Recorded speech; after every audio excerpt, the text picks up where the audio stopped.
السلام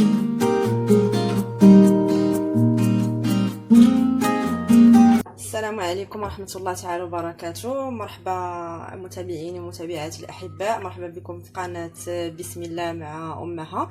اللهم صل وسلم على سيدنا محمد.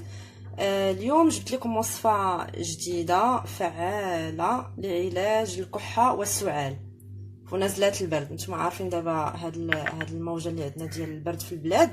جبت لكم وصفة فعالة لعلاج الكحة والسعال. تنحتاجو فيها 3 المكونات تقدروا تلقاوهم في اي بيت مغربي، يعني ماشي شي حاجه اللي هذا.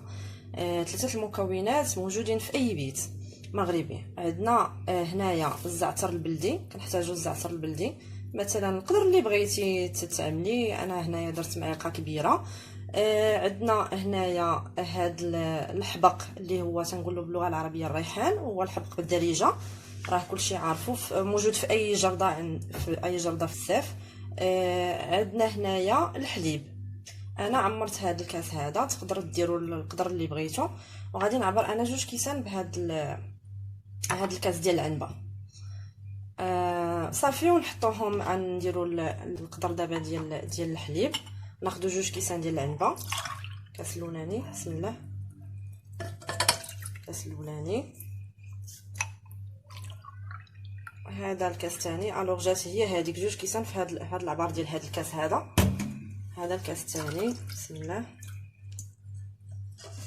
صافي، تتحطوه هكا في الكاسرونه. ناخذوا معلقه ديال الزعتر البلدي، ناخذوا معلقه كبيره بحال هكا.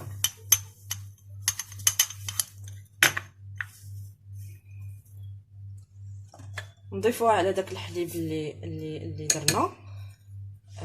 وناخذوا هاد العريشات ديال الحبق، ديجا غسلناهم، تغسليهم مزيان لاله، غسليهم مزيان بحال هكا ونشفيهم، ونزيدوهم على الحليب والزعتر، وغنخليه يفيض، ونتلاقى معكم بعد ما نفيضو ونقول لكم الطريقه ان شاء الله.